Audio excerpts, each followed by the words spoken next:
Hello, good morning dear friends. सभी लोग कैसे हैं? उम्मीद आप सभी लोग अच्छे हैं और आपकी तैयारी एकदम जानदार शानदार तरीके से चल रही होगी। तो जल्दी सभी विद्यार्थी आ जाएं क्लास में अपने इस बेहतरीन से प्यारे से सेशन में। जैसा कि आज सभी लोगों को पता है कि आपकी केमिस्ट्री की क्लास की आज सेकंड क्लास है और कल मेरी क्लास नहीं हुई थी। उसका एक वैलिड रीज़न यही था कि मेरी मैराथन थी होमगार्ड वाले बच्चों के लिए, जिस वजह से मैं आपकी क्लास नहीं ले पाया। लेकिन रोज़ाना की तरह आपकी क्लास हुआ करेगी, तो आ जाइए जल्दी से। हम पढ़ रहे थे पदार्थ, उनके समूह और उनका वर्गीकरण, बंटवारा, पृथक्करण, कैसे कैसे उनको हम बांटेंगे, ठीक है, कैसे अलग करेंगे, ये सारी चीज़ हम पढ़ रहे थे। तो आज इस विषय में इसकी सेकंड क्लास है। तो आ जाएं भैया। आपको पहले थोड़ा सा बता दूं लास्ट टाइम हम क्या क्या पढ़े थे। अरे भाई भाई भाई भाई, रुक जा रुक जा, इतनी तेज नहीं भागते। मैंने आपको बताया था कि बेटा जी पदार्थ की अवस्थाएं, सॉलिड, लिक्विड, गैस और आपका बेटा जी प्लाज्मा और बॉस आइंस्टीन कंडेंसेट जो है, ये सब मैंने आपको बताया था। ठीक है, हाँ। तो आगे आ जाए। अब बात करते हैं ग्रुपिंग एंड प्रॉपर्टीज। ये भी मैंने आपको बताया था कि हार्डनेस, सॉल्युबिलिटी, ये सारी चीज़ें, कौन किस में घुल सकता है किस में नहीं घुल सकता। कंडक्टिविटी बताई थी, चालकता, बिजली प्रवाहित होगी नहीं होगी, ठोस डूब जाएंगे, जिनकी डेंसिटी ज़्यादा होगी, जिनकी कम होगी वो तैर जाएंगे पानी में। सेपरेशन बताया था, हैंड पिकिंग, हाथ से पिक करना, थ्रेसिंग, ये सब चीज़ें मैंने आपको लास्ट क्लास में बता दी थी, है ना। अब ये सब्लिमेशन वगैरह है, सेंट्रीफ्यूगेशन है, ये सब को बता दिए थे। यहाँ पर थे कि structure and nature of atom. भैया जी स्ट्रक्चर क्या है और प्रकृति क्या है, ठीक है। तो जल्दी से आ जाओ, फिर आगे चलेंगे। एक बार बताएं कि कल मतलब लास्ट क्लास जो हमारी रही वो आपको कितना समझ में आई कितना नहीं, क्योंकि पिछली क्लास से कनेक्ट करना बहुत ज़्यादा ज़रूरी है। हाँ बेटा, फिजिक्स भी पढ़ाएंगे, टेंशन ना लो।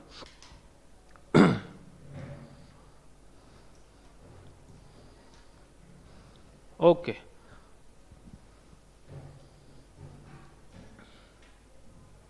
फिजिक्स भी पढ़ाएंगे। अब बेटा देखो, एक साथ सभी सब्जेक्ट नहीं पढ़ा सकते, बात आपको पता है ना। आप ही उतना पढ़ पाओगे ना ही हमारे पास उतना समय है। न्यूमेरिकल एक दो क्वेश्चन पूछेंगे, फॉर्मूला बेस्ड, ऐसा नहीं रहता है कि बिल्कुल न्यूमेरिकल पूछ ले। चलिए, क्योंकि लास्ट क्लास में कुछ ऐसा था भी नहीं जो आपके समझ में ना आए। वेरी गुड बेटा। अमन कुमार, हमें ना बताएं ये पीडीएफ से पढ़ाएं ना पढ़ाएं, पीपीटी से ना पढ़ाएं, उसके लिए हमारे ऊपर छोड़ दो वो सारी चीज़ें। तुम्हें कोई चीज़ समझ नहीं आ रही वो बताओ।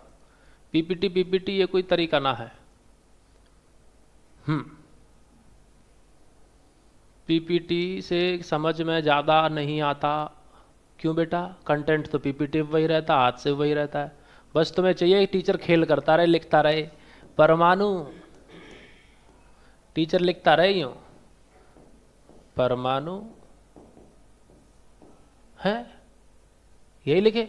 फिर सर जी इसकी आपसे बोल देगा कि भैया जी इसकी वो भी लिखिए, इंग्लिश भी लिखिए, एटम। टीचर इन दो चीज़ों में लगा रहे, एक बार हिंदी लिखे एक बार इंग्लिश लिखे, फिर एक बार इंग्लिश में डेफिनेशन लिखे फिर एक बार हिंदी में डेफिनेशन लिखे, फिर आपसे पूछे बेटा समझ आया। इससे बढ़िया भैया डेफिनेशन लिखी पढ़िए, मैं डायरेक्ट समझाने पर ध्यान दो। क्या फ़ायदा टेक्नोलॉजी का पढ़ने का? बेटा कहीं ऑफलाइन कोचिंग ज्वाइन कर लो, है ना। हाँ, मैं आपसे गुस्सा नहीं हूँ, मैं नाराज़ नहीं हूँ, मैं उसमें आपको आईना दिखा रहा हूँ कि अगर ऐसे ही लिख लिख कर पढ़ना है तो फिर क्या फ़ायदा इतना एडवांस टेक्नोलॉजी होने का। टेक्नोलॉजी का मतलब क्या है? सारी चीज़ें डिजिटली पढ़ो। कोई चीज़ मुझे तुम्हें दिखानी होगी तो मैं डिजिटल डायग्राम लाऊंगा। तो यही तो फ़ायदा है टेक्नोलॉजी का। तुम उसका फ़ायदा नहीं उठा रहे, पीछे रह जाओगे। भाई युद्ध हमेशा वही जीतता है जिसके पास हथियार तगड़े वाले होते हैं, है ना। रामायण में, महाभारत में जिसके पास ब्रह्मास्त्र था, है, जिसके पास भैया इच्छा मृत्यु वरदान थे, जिनके पास कोई पता नहीं कौन कौन से हथियार थे, वो सब वही जीतते थे। और अभी भी वही हो रहा है। जिसके पास सबसे ज़्यादा टेक्नोलॉजी की मिसाइल है, जिसका डिफेंस सिस्टम सबसे तगड़ा वाला है, वही युद्ध में जीत रहा है। जिसकी नीति अच्छी है, जिसकी शैली अच्छी है, जिसके प्लान अच्छे हैं, वही जीत रहा है आज के समय युद्ध में। तो भाई हमें तगड़े वाले हथियार यूज करने, मॉडर्न टेक्नोलॉजी यूज करोगे तो ही सक्सेसफुल हो पाओगे। पुराने ज़माने के हिसाब से चलोगे तो मैं कह रहा हूँ छोटा मोटा पेपर जो वो होते ना, ये होम गार्ड वाला पेपर अभी होगा, वो भी क्लियर नहीं कर पाओगे। चलिए आगे चलते हैं, इतना बहुत आज के लिए मोटिवेशन तुम्हारे लिए। आ जाओ। कह रहा भैया एटम, बोले तो परमाणु। कह रहा वह पदार्थ, यह पदार्थ का वह सूक्ष्मतम कण है जिसे उस तत्व के सभी गुण मौजूद होते हैं। जॉन डाल्टन ने सबसे पहले इसे बताया और इसको परमाणु सिद्धांत का नाम दिया। मान के चलिए कि ये क्या है, एक पदार्थ है, उस पदार्थ के अंदर बहुत सूक्ष्म अणु है। पदार्थ के अंदर बेटा सूक्ष्म अणु है। बताओ दिक्कत क्या है? जो यूं कहते हैं ना हाथ से पढ़ा हो, बेटा एक बात बता दूं, तुम लोग हो आलसी। तुम्हें रहता सर पढ़ाते रहे, हम अपने नोट्स बनाते रहे। नोट्स बनाना पढ़ाई नहीं होती मेरे प्यारे बच्चे, नोट्स बनाना पढ़ाई नहीं होती। उससे तुम्हारी राइटिंग सुधर सकती है, लेकिन तुम्हारी बुद्धि का विकास कैसे होगा उससे? ये कोई पदार्थ है, पदार्थ के अंदर वे सूक्ष्मतम कण है। मैं लिख रहा हूं, ये पदार्थ है। मैं ये सब इसलिए लिख के लाया हूं ताकि मेरा समय लिखने में बर्बाद ना हो, समझाने में हो। ये पदार्थ है बेटा जी। अब सोचो, पहले मैं इस डेफिनेशन को लिखता, पूरे 3 मिनट जाते इसमें, ठीक है। और ये जो इसके अंदर रेड कलर के दिख रहे हैं, ये सब क्या है? ये सब क्या है जो रेड कलर के दिख रहे हैं इसके अंदर? बताओ ये सब क्या है? बेटा जी ये है आपके परमाणु। क्या है भाई जल्दी बताएं। आप बोलेंगे सर जी परमाणु, जिसको हम क्या बोलते हैं? एटम।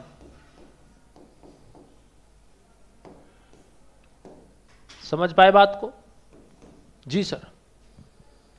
तो भाई यह पदार्थ का वह सूक्ष्मतम अणु है, वो अणु है या कण है जो तत्व के सभी गुण मौजूद हैं जिसके अंदर। और जॉन डाल्टन साहब ने इसको क्या दिया? परमाणु सिद्धांत का नाम दिया। तो कोई भी पदार्थ के अंदर जो सबसे छोटा कण है उसको हम क्या बोल रहे हैं? एटम बोल रहे हैं। लेकिन याद रखना, एटम के भी कुछ सब एटॉमिक पार्टिकल्स होते हैं। एटम के भी कुछ सब एटॉमिक पार्टिकल्स होते हैं, इलेक्ट्रॉन, प्रोटॉन, न्यूट्रॉन, ठीक है।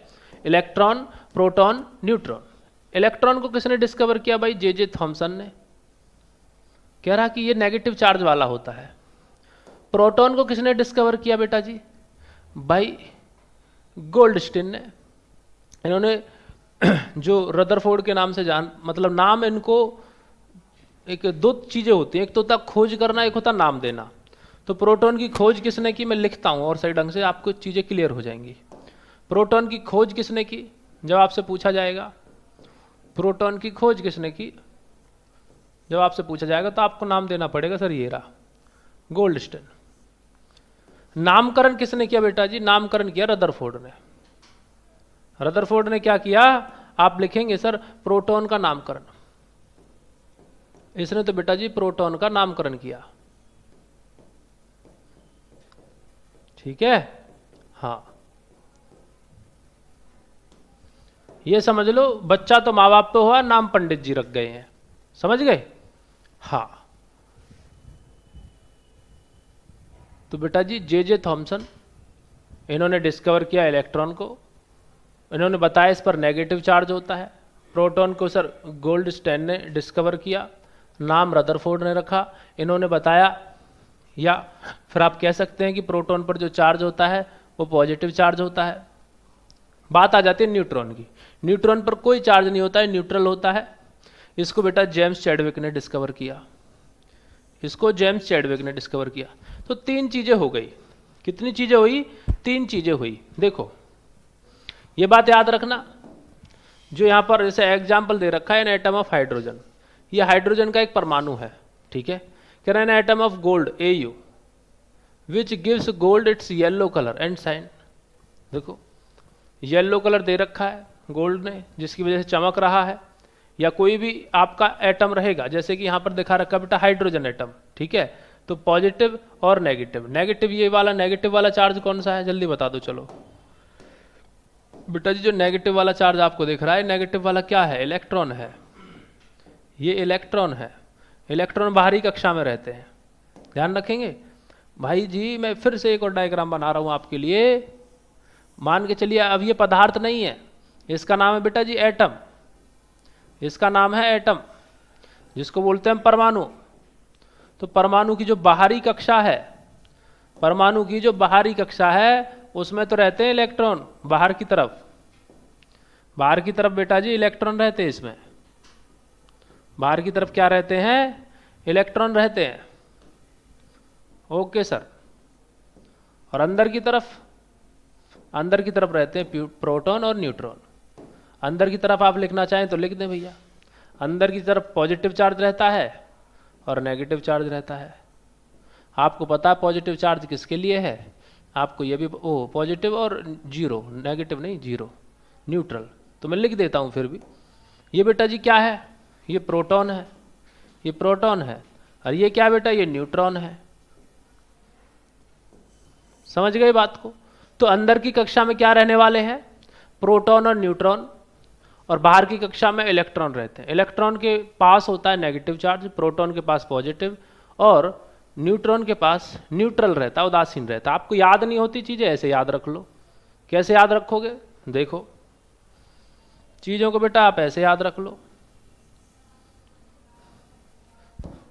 Proton positive, P4 proton P4 positive, plus का charge. N4 neutron, N4 neutral, उदासीन, यानी कि इस पे ना पॉजिटिव चार्ज है ना नेगेटिव चार्ज है, जीरो। जो बच गया उसको इलेक्ट्रॉन लिख दो, जो बच गया उसको इलेक्ट्रॉन लिख दो। इलेक्ट्रॉन पे सर नेगेटिव चार्ज होता है, इस पे नेगेटिव होता है।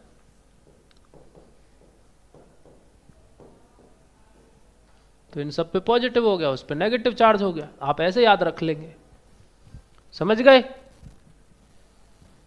न्यूट्रॉन, पीछे बस Al लगा दो, न्यूट्रल, इतने से याद हो जाएगा।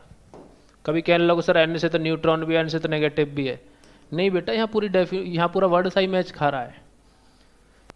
बहुत छोटी ट्रिक है, कभी आप भूलोगे ही नहीं। और फिर जो बच्चा पढ़ रहा है, पढ़ाई कर रहा है, उसे बताने की जरूरत नहीं, ये सारी चीजें कंठस्थ होती है, बहुत छोटी चीजें। अब बात करते हैं मॉलिक्यूल। बहुत सारे एटम से मिलकर क्या बनता है, मॉलिक्यूल बनता है। बहुत सारे एटम से मिलकर क्या बनता है, मॉलिक्यूल बनता है। ठीक है, हाँ। तो आ जाओ भाई,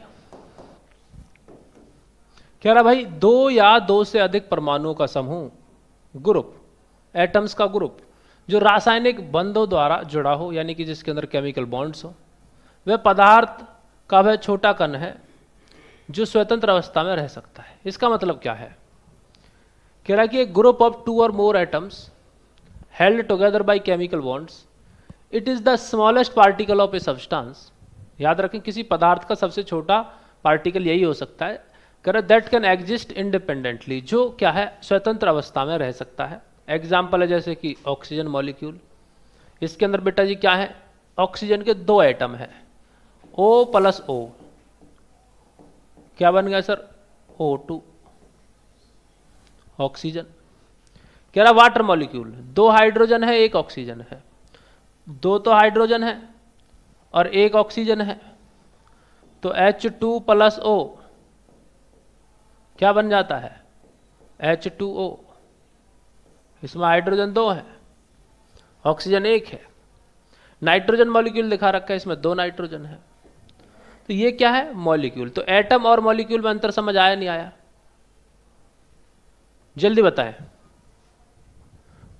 जल्दी जल्दी। पूनम देवी तुम जो पूछ रही हो मैं वही बता देता हूं, लेकिन फिर मैं खुद नहीं पढ़ाता हूं। पूनम देवी जो पूछ रही हैं मैं बेटा वही बता दूं, तुम ही पूछते रहो, मैं तुम्हें बताता रहूं, फिर मैं पढ़ाऊं ना कुछ। ठीक है, भाई हम एक क्रम से पढ़ा रहे हैं, एक क्रम से पढ़ लो चुपचाप, बीच में जंप करके ना जाओ। आपके मन में हजारों डाउट है, डाउट ग्रुप है उसके लिए, जंप करके जाना ही नहीं है, क्रम बिगड़ जाता है, बाकी बच्चे डिस्टर्ब होते हैं।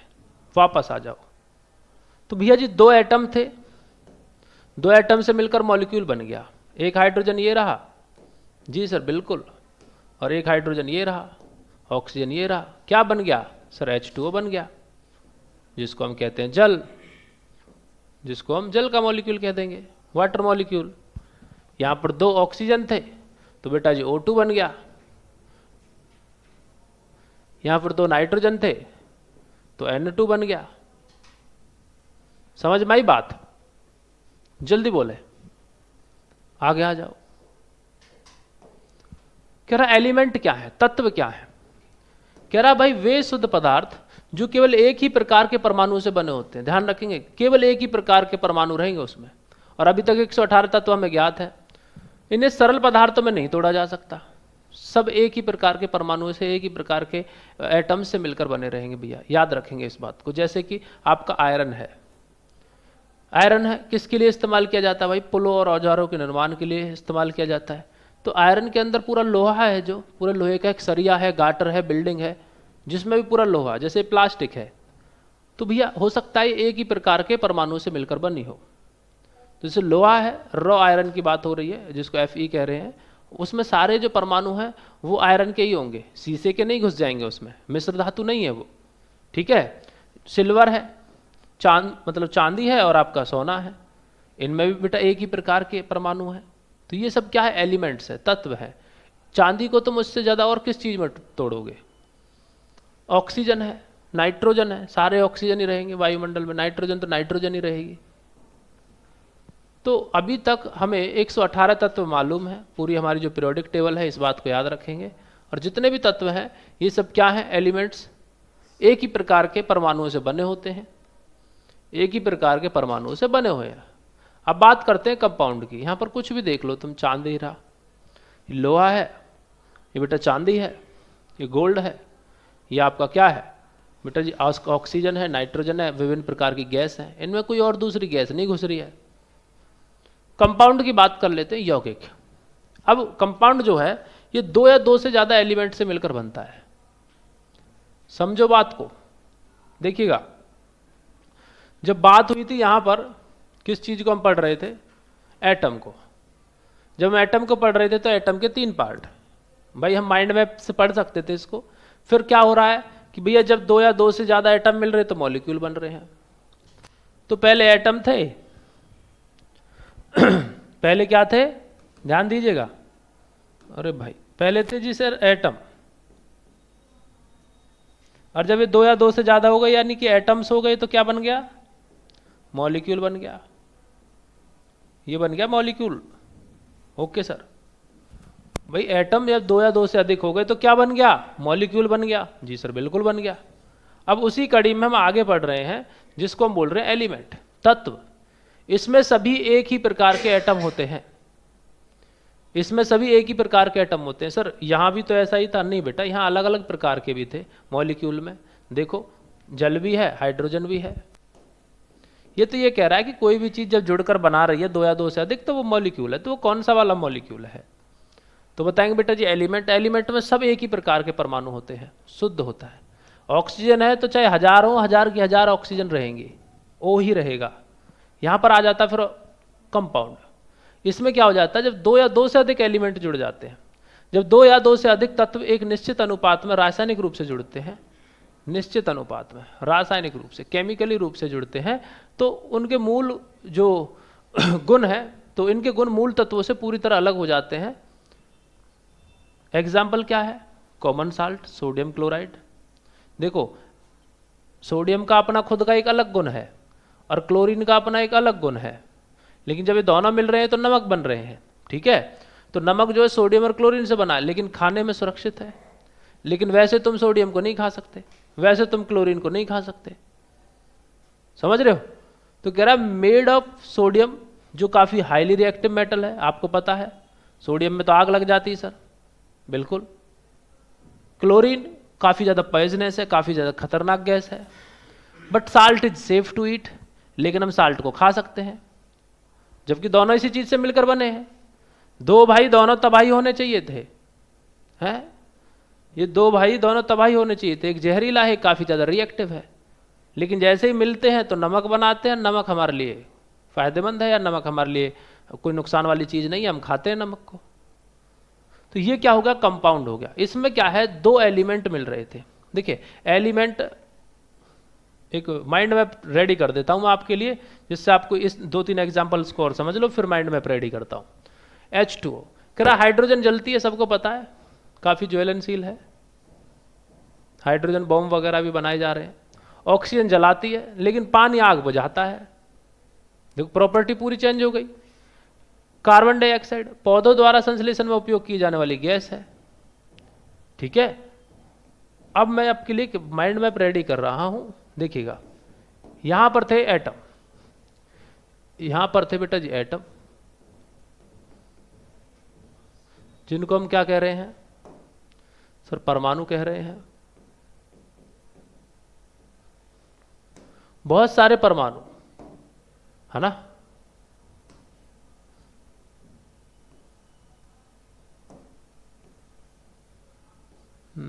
इसको यहीं रख लेते हैं।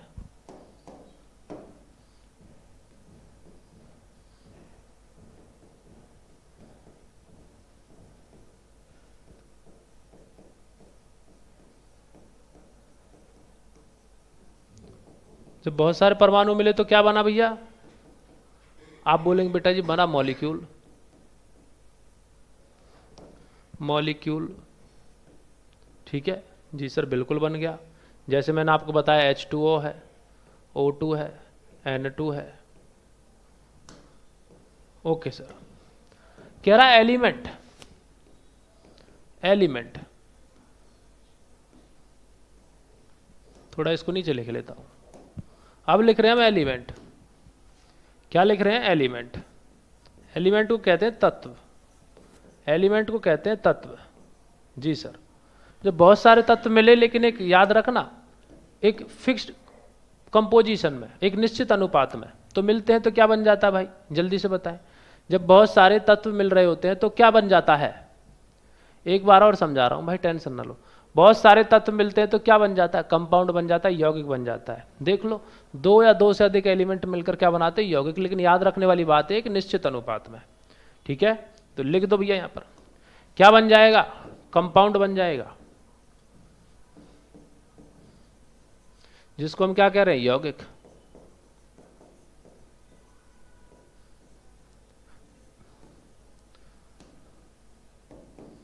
कब बना? जब दो या दो से अधिक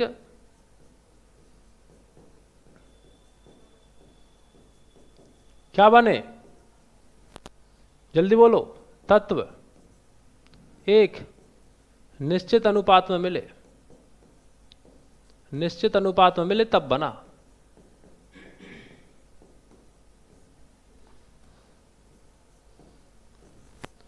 अब उसने एक इंटरेस्टिंग बात यहां पर यह बताई आपको,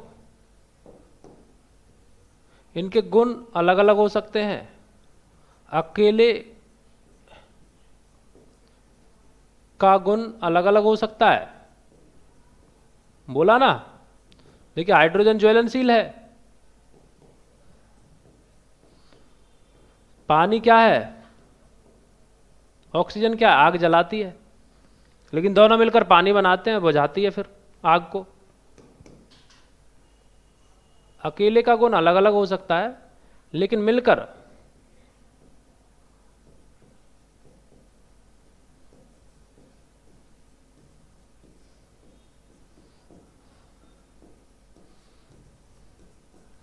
एक अलग गुणधर्म दिखाते हैं।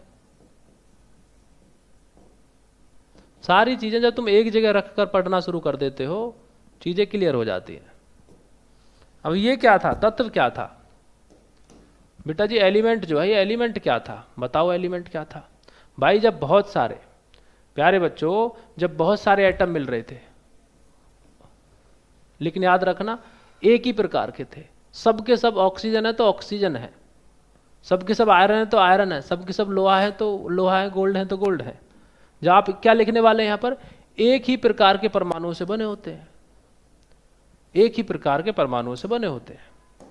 लिख लो, एक ही प्रकार के।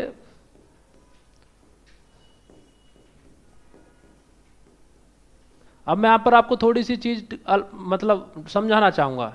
एक ही प्रकार के परमाणुओं से बने होते हैं।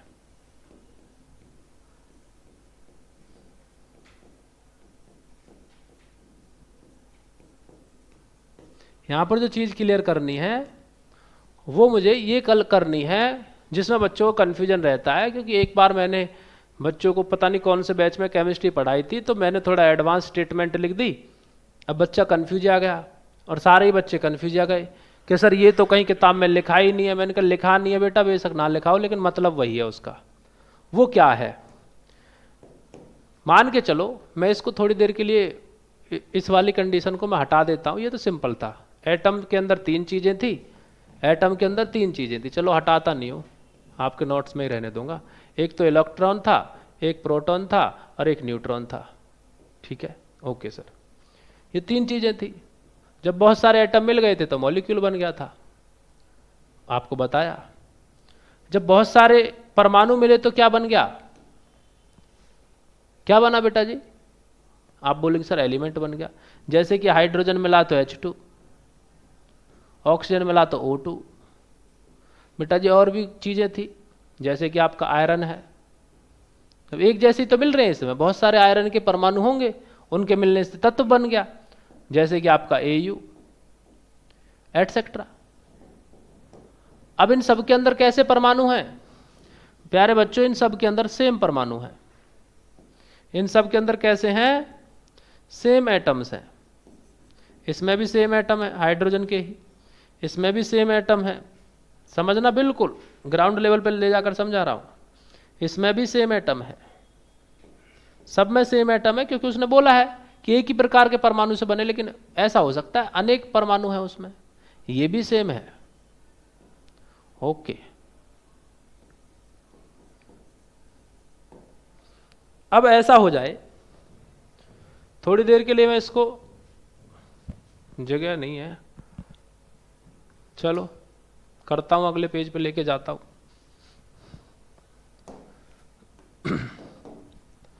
ये कोई तत्व है एलिमेंट, ये कोई तत्व है एलिमेंट जिसका नाम है हाइड्रोजन। ये भी कोई तत्व है एलिमेंट जिसका नाम है ऑक्सीजन। और जब ऑक्सीजन और हाइड्रोजन जब मिलती है, जब इनको मिलाते हैं प्यारे बच्चों एक फिक्स्ड प्रोपोर्शन में, मैंने आपको बोला है जब इसको हम किसी फिक्स्ड प्रोपोर्शन में निश्चित अनुपात में मिलाएंगे, निश्चित अनुपात में यानी कि जब 2 हाइड्रोजन रख लें और 1 ऑक्सीजन का रख लें, तो क्या बना देता है? H2O बना देता है। क्या बना देता है प्यारे बच्चों? H2O बना देता है। और H2O क्या है, जल्दी बताओ सर? ये एक प्रकार का कंपाउंड है, कंपाउंड है, यौगिक है। अब ध्यान दीजिएगा दोनों की डेफिनेशन, दोनों की डेफिनेशन पर ध्यान देना आपको। दोनों की डेफिनेशन, ये जो आपका सोचने का नजरिया बदल देगी जो मैं डेफिनेशन लिखने वाला हूं। जैसे एलिमेंट है, दोबारा लिख रहा हूं, बार बार लिख रहा हूं, एक ही प्रकार के, एक ही प्रकार के अनेक परमाणु हैं इसके अंदर। परमाणु मिलकर क्या बनाते हैं? आप बोलेंगे सर जी तत्व बनाते हैं। यही तो डेफिनेशन है।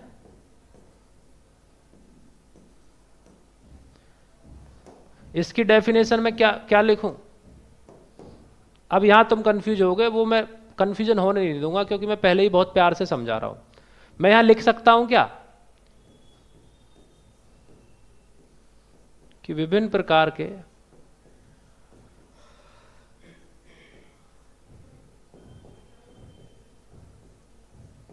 तत्वों के परमाणु मिलकर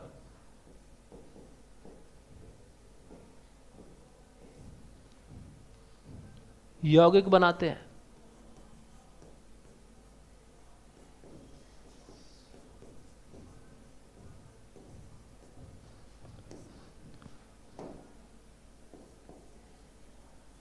अभी जो मैंने आपको ओरिजिनल डेफिनेशन लिखवाई थी, वो डेफिनेशन ये थी जो मैं अभी बताने वाला हूं। जो मैंने आपको ओरिजिनल डेफिनेशन लिखवाई वो क्या है?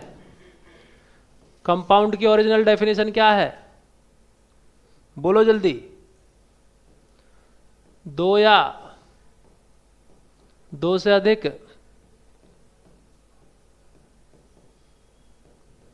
तत्व मिलकर क्या बनाते हैं? निश्चित अनुपात में जरूरी लिखना रहेगा, ठीक है।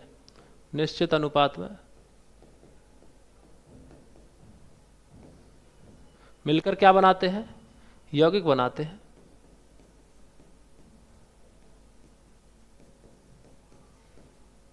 देसी एग्जाम्पल भी दे दूंगा।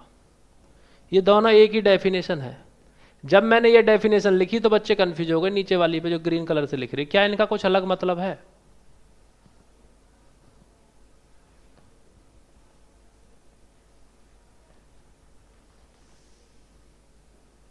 अब मैं बताता हूं आपको, देसी एग्जाम्पल देता हूं।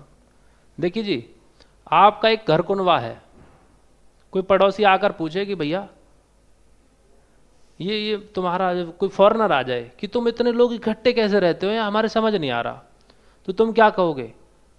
हमारे चाचा ताऊ जितने भी है ना, सब मिलकर क्या एक कुनवा बनाते हैं।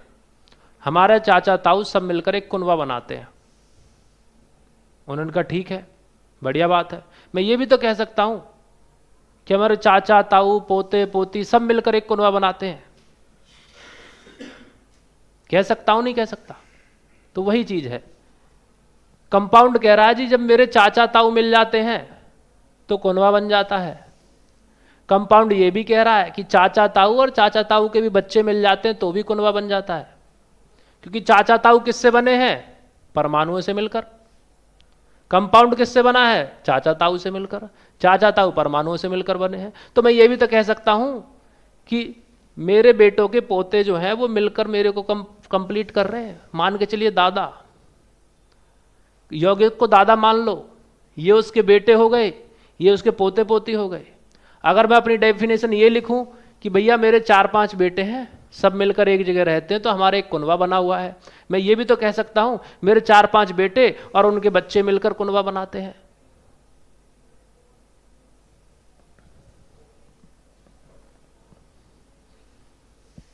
दो या दो से अधिक तत्व निश्चित अनुपात में मिलकर यौगिक बनाते हैं, एकदम परफेक्ट।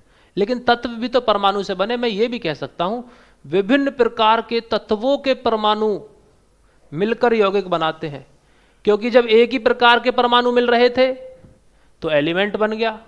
लेकिन भैया जब हाइड्रोजन के अलग मिल गए, ऑक्सीजन के अलग मिल गए, तो परमाणु बन गया। समझ पाए? यस। तो कभी ये मत सोचना कि यही डेफिनेशन रहेगी 100%। विभिन्न प्रकार के तत्व, और या फिर कहो विभिन्न प्रकार के तत्वों के परमाणु मिलकर यौगिक बना देते हैं। देख लो आप खुद ही। सर हिंदी में बताइएगा, पंजाबी लैंग्वेज समझ नहीं आ रहा। प्रतिमा जी बेटा वहां से आप अनब्लॉक होना। कर दूं ब्लॉक?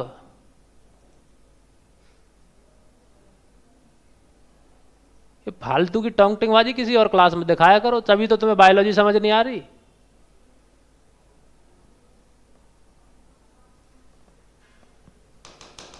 फिर किताबी लैंग्वेज पढ़ाते हैं, फिर यूं कहो मैडम तो सिर्फ पढ़ती पढ़ती जा रही है। अब समझ में आ रहा ना मेरे तुम्हें क्यों समझ नहीं आ रही चीजें? क्योंकि तुम्हारा ध्यान ही दूसरी चीजों पर है। ये 2 डेफिनेशन लिख दी है मैंने, आप ऐसे भी लिख सकते हो और ऐसे भी लिख सकते हो। कंपाउंड की डेफिनेशन को, एलिमेंट की डेफिनेशन को ऐसे लिख दोगे।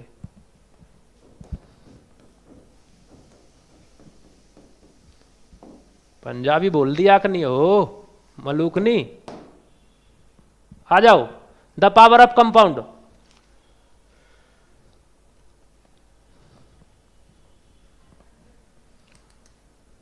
देख लो भाई, मैंने क्या बताया था? सोडियम और क्लोराइड। देखिए क्लोरीन जो है वो जहरीली है। क्लोरीन कैसी है? सर जी जहरीली है। क्लोरीन जो है वो जहरीली है। सोडियम कैसा है? जल्दी से बताओ सर। ज्वलनशील है। सोडियम कैसा है? आप लिखेंगे सर ये तो ज्वलनशील है। सोडियम है ज्वलनशील।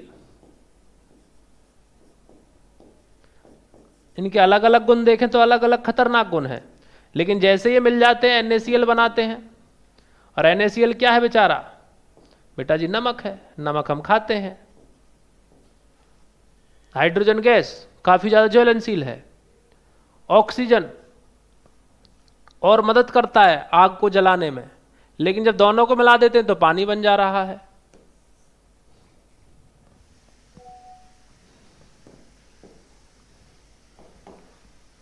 मिक्सचर, मिश्रण।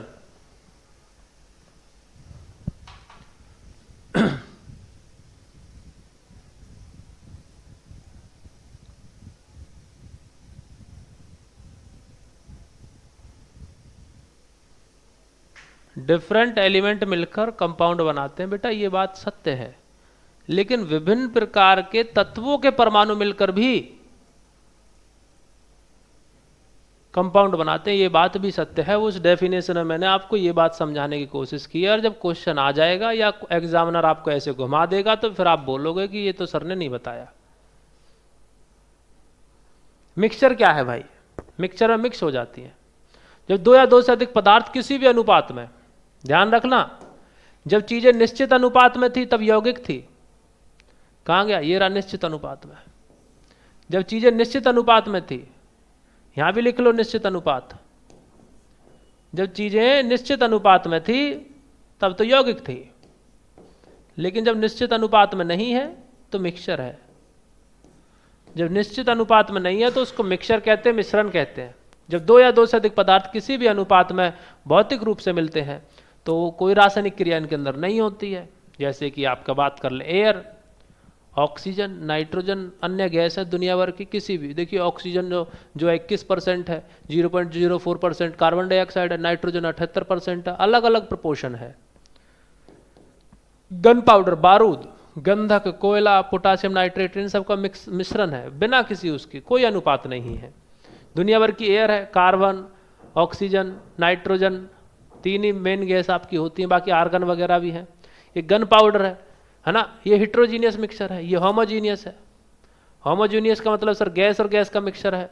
ये बेटा हिट्रोजीनियस है, सॉलिड सॉलिड मिक्सचर है ना, हाँ अलग अलग प्रकार के। ये बेटा जी आपका साल्ट वाटर है, ये मिक्सचर है, ऊपर दिखाया भी है। एयर हो गया, गन पाउडर हो गया, और तीसरा एग्जाम्पल हो गया साल्ट वाटर। कह रहा पानी में घोला हुआ नमक, आपको नहीं पता कितना कम है कितना ज़्यादा है, कोई आपने मिक्स एक फिक्स प्रोपोर्शन में थोड़ी मिलाया है। अब मिक्सचर भी दो प्रकार के, होमोजीनियस और हेट्रोजीनियस। होमोजीनियस मिक्सचर कौन सा? समांगी मिश्रण जिसको कहते हैं। कह रहा है ऐसा मिश्रण जिसमें अवयव समान रूप से वितरित होते हैं, समान रूप से वितरित होते हैं, उन्हें अलग अलग नहीं देखा जा सकता। जैसे कि आपका अलॉय है, मिश्र धातु, जिसमें कॉपर है, जिंक है, मिलकर क्या बनाते हैं? सॉरी, कॉपर और जिंक क्या है? स्टील। भाई ब्रास जो है, पीतल या स्टील दोनों अलग अलग, ब्रास जो बनता है वो बनता है कॉपर और जिंक से, और स्टील जो है। शुगर सॉल्यूशन है, sugar completely dissolve in water, चीनी बिल्कुल पानी में घुल जाएगी, पता ही नहीं लगेगा कि ये दो चीज़ अलग अलग है। ऐसे ही आपको ना पीतल में पता लगता है, ना ही आपको स्टील में पता लगता है कि ये चीज़ अलग अलग है। लेकिन जैसे ही बात आती है आपकी, चलो इसका एग्जाम्पल दिया एयर, जब हवा में ऑक्सीजन और नाइट्रोजन को अलग अलग नहीं दे सकते तो ये क्या हो गया बेटा जी? आपका होमोजीनियस मिक्सचर हो गया। हिट्रोजीनियस की बात करते हैं तो यहाँ पर चीज़ें अलग अलग दिखती हैं।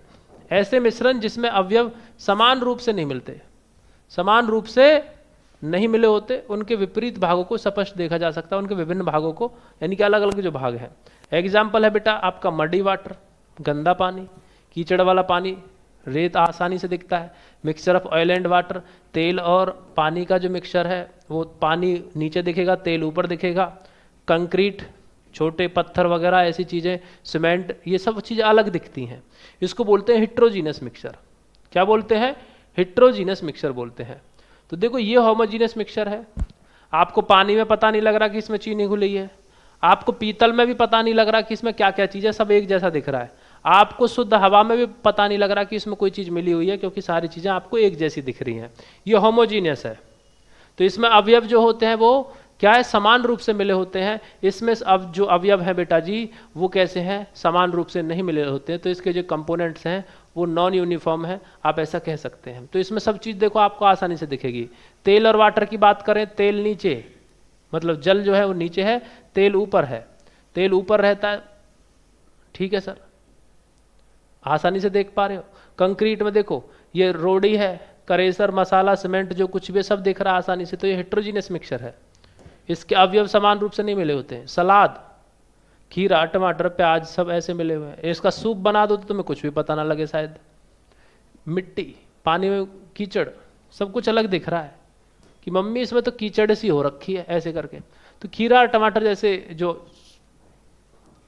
अवयव है वो अलग अलग दिखेंगे।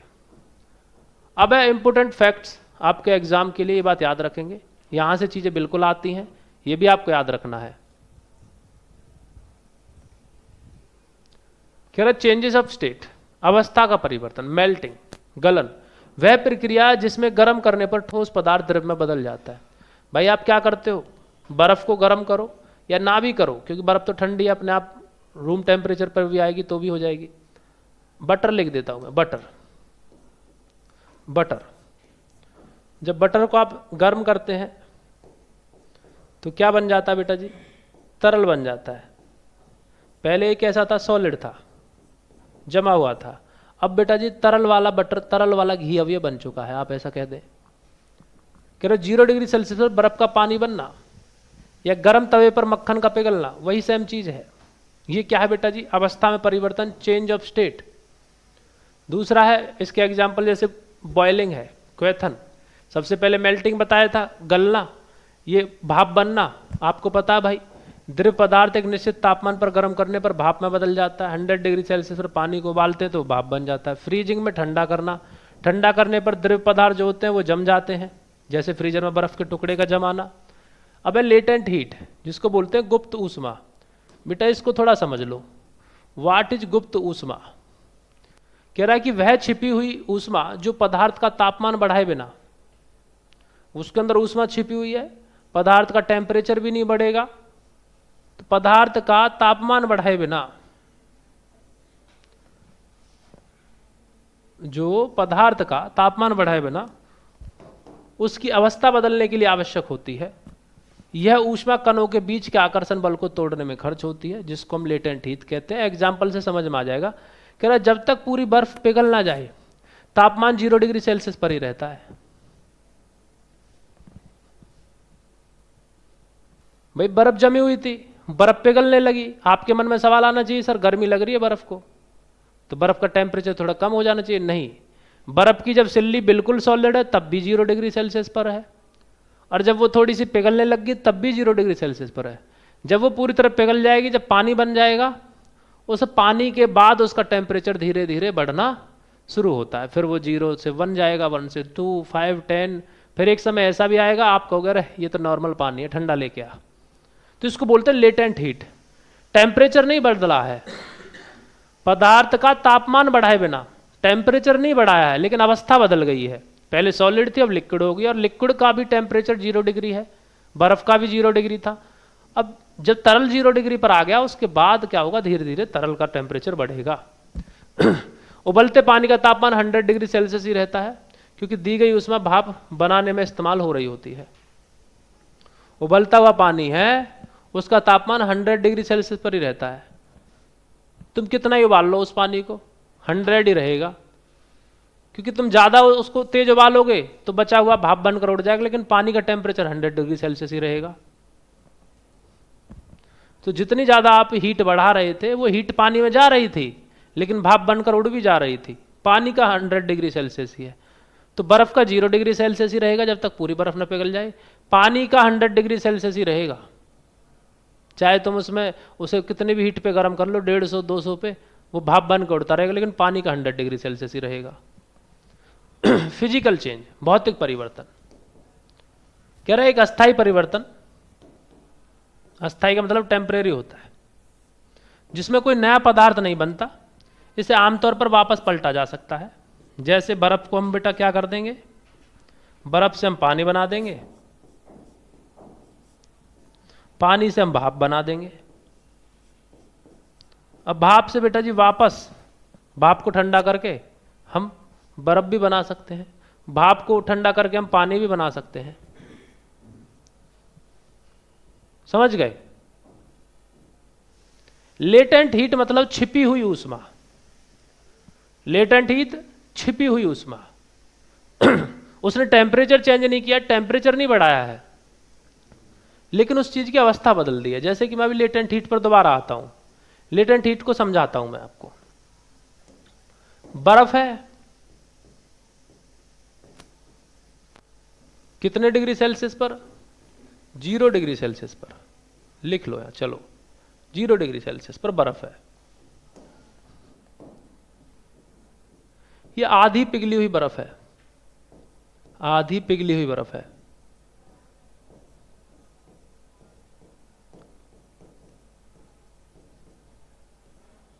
बर्फ जो आधी पिघल के जाने लगी, इसका भी टेम्परेचर 0 डिग्री सेल्सियस है।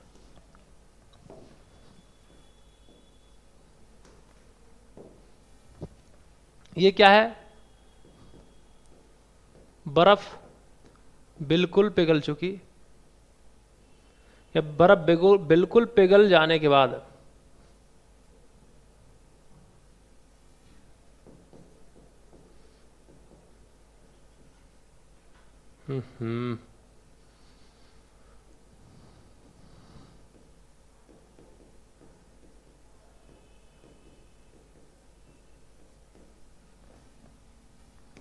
टेम्परेचर बढ़ना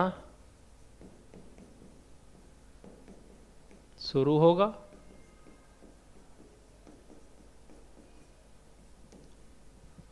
तब पानी गर्म होगा। पानी नॉर्मल कह सकते हो, या फिर कह सकते हो बेटा गर्म होगा। नॉर्मल टेम्परेचर पर या गर्म होगा, वो तो आपके ऊपर, आप कितनी हीट दे रहे हो उसको। लेकिन यहां पर क्या है? बर्फ 0 डिग्री सेल्सियस है, यहां पर भी 0 डिग्री सेल्सियस है, लेकिन यहां पर बर्फ सॉलिड थी, यहां पर बर्फ सॉलिड थी, यहां पर बर्फ सेमी सॉलिड है, सेमी सॉलिड है, यहां पर लिक्विड है। तो भैया टेम्परेचर नहीं बदला है, टेम्परेचर नहीं बदला है, ध्यान देंगे इन कंडीशनों में टेम्परेचर नहीं बदला है, टेम्परेचर 0 है। जब पिघल जाएगा ना पानी तब भी 0 डिग्री सेल्सियस रहेगा, और उसके बाद में जाएगा गर्म होने के लिए। आप क्या लिखेंगे इसके लिए कि टेम्परेचर बदले बिना,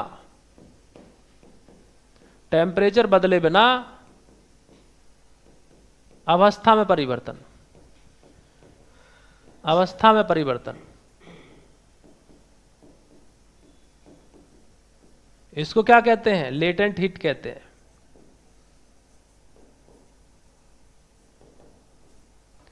मेरा पारा हाई है और दूर से ही दिख रहा है सबको कि सर गुस्सा है, लेकिन ऐसा भी तो हो सकता है मैं बिल्कुल आपके सामने हंस रहा हूं और अंदर से गुस्सा हूं।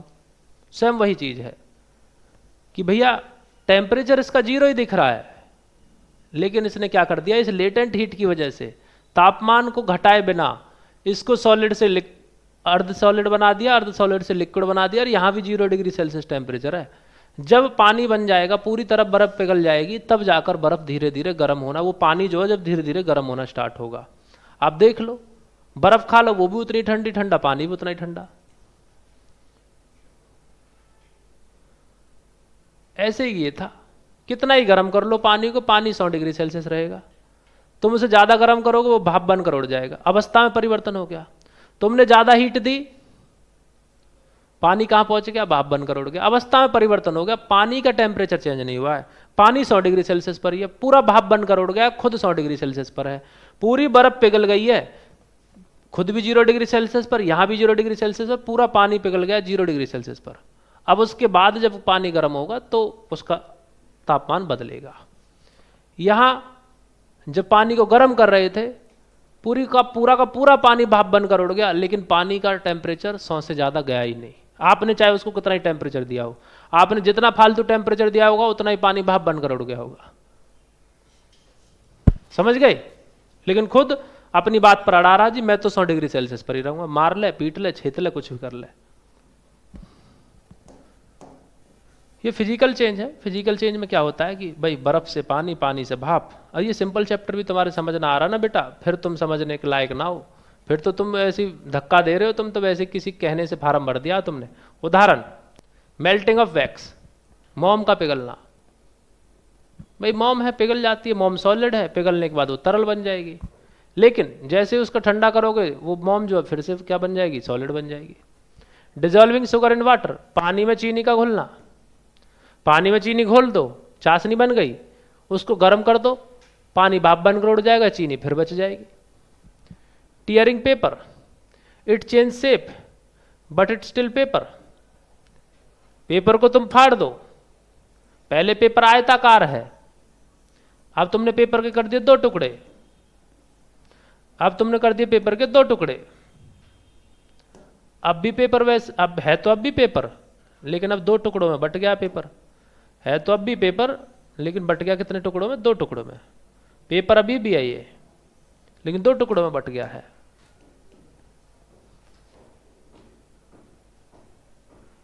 Breaking a glass, the pieces are still glass. भले ही तुमने कांच तोड़ दिया है, लेकिन है तो अभी वो कांच के टुकड़े।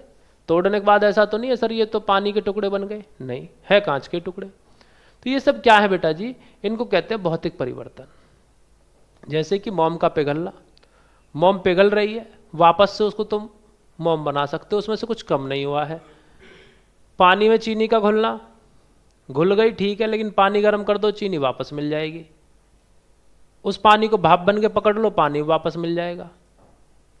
कोई चीज बदली नहीं है, सिर्फ रूप बदल दिया गया है, और उस रूप को भी दोबारा से हम ला सकते हैं। इसलिए यहां पर लिखा हुआ है अस्थाई परिवर्तन, इसलिए यहां पर अस्थाई परिवर्तन लिखा गया है। अस्थाई का मतलब थोड़ी देर के लिए वो चीज चेंज हुई है, उसको वापस कर सकते हैं। ठीक है, हाँ। जैसे कि tearing paper, it change shape but it is still paper. कागज को फाड़ दो, लेकिन है वो कागज ही। तुम ये नहीं कह सकते जी मैंने कागज की राख बना दी, वो तो जलाने पर बनेगी। केमिकल चेंज में क्या हो जाता है? पूरा का पूरा केमिकल स्ट्रक्चर चेंज हो जाता है। जैसे दूध से दही बन जाना, दही से तुम वापस दूध नहीं बना सकते। इन चीजों को तुम वापस उसी अवस्था में ला सकते हो। कांच को गर्म करो, कांच का लिक्विड बन जाएगा, फिर कांच को वापस से तुम ग्लास की शेप में ढाल सकते हो। इसको ये समझ लीजिए मिट्टी का घरौंदा। जब छोटे छोटे बच्चे मिट्टी में खेलते थे ना, अपना पैर ऐसे मिट्टी में रख के, बहुत ज़्यादा उसके ऊपर मिट्टी रख के उसको थोड़ा सॉलिड सा बनाते थे, पीट पीट के, फिर धीरे से पैर निकालते थे, घर बन जाता था। आपका कोई दोस्त आता, जानबूझ के उसे बिगाड़ देता, तुम रोते, फिर कहते जा मैं तो दोबारा बना लूंगा, मैं तो दोबारा बना लूंगी, फिर तुम फिर वही करते, मिट्टी से फिर अपना घर बना लेते। ये वो चीज़ है। और ये जो रासायनिक परिवर्तन, जो चीज़ एक बार बिगड़ गई दोबारा नहीं कर सकते। तो देख लो भाई, ये एक परमानेंट चेंज है, ये एक स्थायी परिवर्तन है। इसमें बेटा अलग गुणों वाला एक नया पदार्थ बन जाता है, इसे वापस नहीं पलटा जा सकता। जैसे बर्निंग ऑफ पेपर और वुड, कागज को फाड़ रहे थे तब भी कागज ही था, लेकिन कागज को जला दिया, अब कागज नहीं, अब वो राख बन चुका है। लकड़ी को काट रहे थे, लकड़ी ही थी, लेकिन लकड़ी को जला दिया तो वो राख बन चुकी है, वापस लकड़ी नहीं बना सकते। रस्टिंग ऑफ आयरन, लोहे में जंग लग गया तो वापस से उसको तुम लोहा नहीं बना सकते, खत्म वो। कर्डिंग ऑफ मिल्क, दूध से दही का जमना, वापस से दूध नहीं बना सकते। डाइजेशन ऑफ फूड, एक बार फूड पच गया तो ऐसा नहीं है कि उसको मैं दोबारा से, एप्पल हमने एक बार खा लिया, चबा लिया, पता लगा अरे ये तो पड़ोसी के अंकल का फल रखे थे हमारे फ्रिज में, उनके घर फ्रिज नहीं है, मैंने तो उनका एप्पल खा लिया, चलिए दोबारा से एप्पल बना देती हूँ पेट में से निकाल कर। नहीं बन सकता, पच चुका वो। फोटोसिंथेसिस, सनलाइट का प्रयोग करके हम भोजन बनाते हैं।